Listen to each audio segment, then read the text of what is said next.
talk about the two different kinds of tenor trombones. So, we've got a large bore trombone with an F attachment, and we've got a small bore straight tenor trombone right here.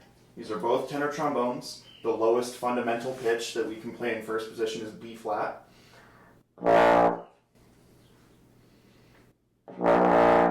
So that's the starting off point. We have that in common.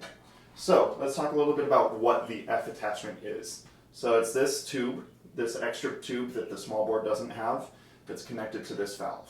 And when you put this valve, it redirects your air through this tube, and it changes the lowest fundamental pitch from a B flat to an F. So I'll start open, and then I'll put down the valve and play the next note.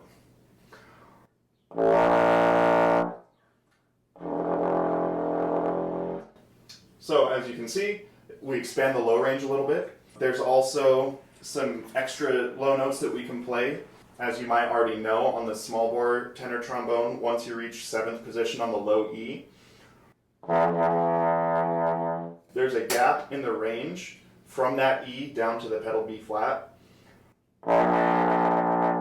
We can't play the E flat, D, D flat, C, or B natural in between that E and the pedal B flat. On the large bore F attachment, we put down the trigger and we start in flat third for E flat, sharp fifth for D, so we skip 4th position, 6th position for D flat, and then flat 7th for the C,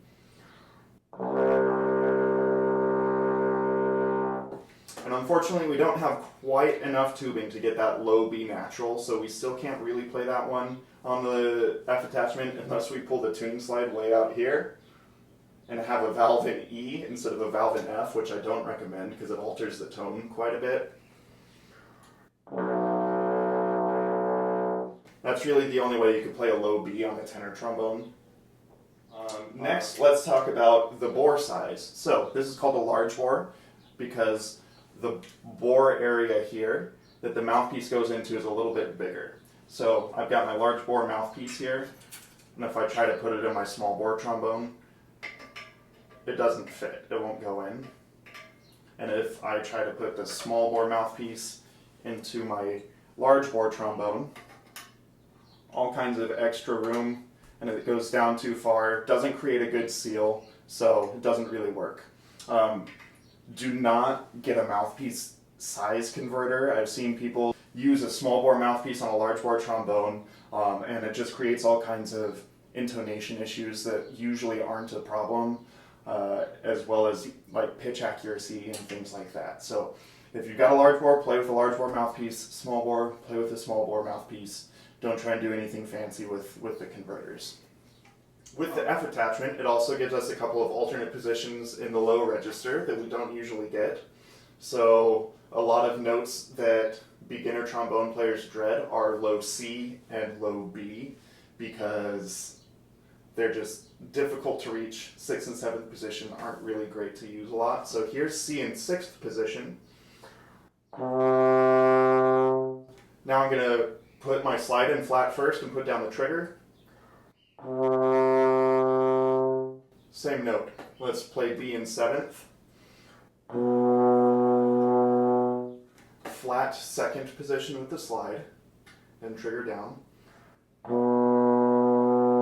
We get the same note, and then one other one that I use is B flat and flat 3rd. So here's 1st position B flat.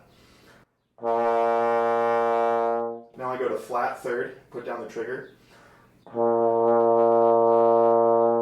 That also applies to the partial below, so we could get F in first if you tune it to F, and then you can get E in flat 2nd position.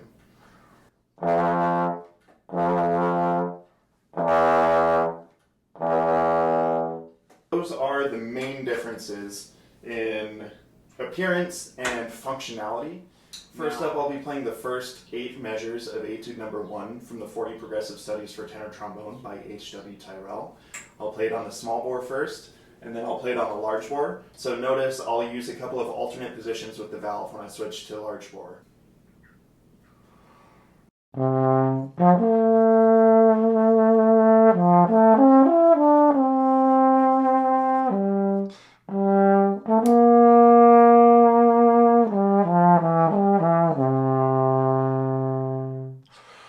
So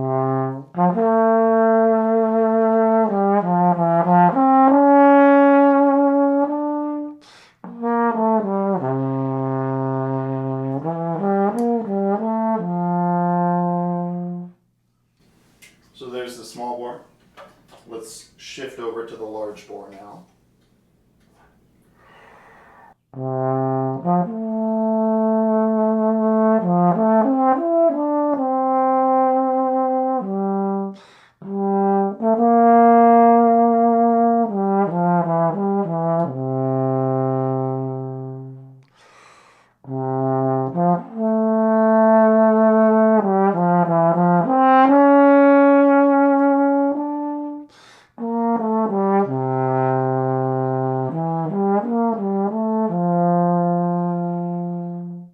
So you may have noticed that the tone on the small bore tenor trombone, while it wasn't bad, it was a little bit on the airy side. And on the large bore trombone, it was just full, beautiful trombone sound. That makes these two instruments uniquely suited for two different kinds of playing. First, the large bore we use for classical. For the small bore trombone, we tend to use it for commercial music. All right, now let's demonstrate each of these instruments on their home turf. For the classical side of things, really more romantic, I'll play the opening statement from movement 1 of the Grandal's Concerto for tenor trombone.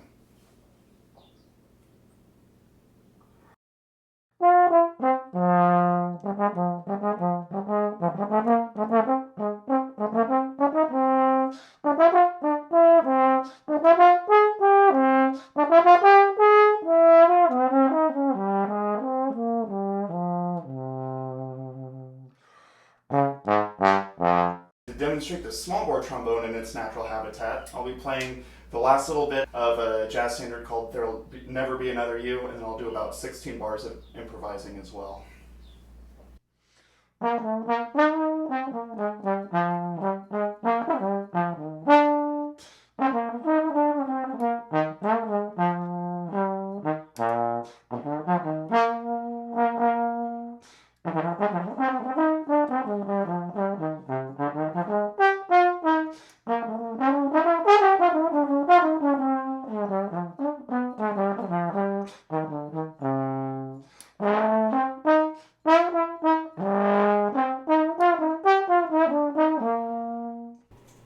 So those are the two kinds of tenor trombone and the kinds of music that they're generally used for. So to go along with all the solo stuff that I played with you, the ensembles that I've played my large bore tenor trombone in are things like orchestras, wind ensembles, brass quintet, and then things that I've played my small bore trombone in, big bands, jazz combos. I've played a couple of rock and roll gigs on it, and then also a couple of brass quintet gigs on the small bore trombone. So a little bit of flexibility in the middle there. Thank you guys for watching. If you have any additional questions about the two kinds of tenor trombones, just let me know in the comments and I'll get back to you. Thanks!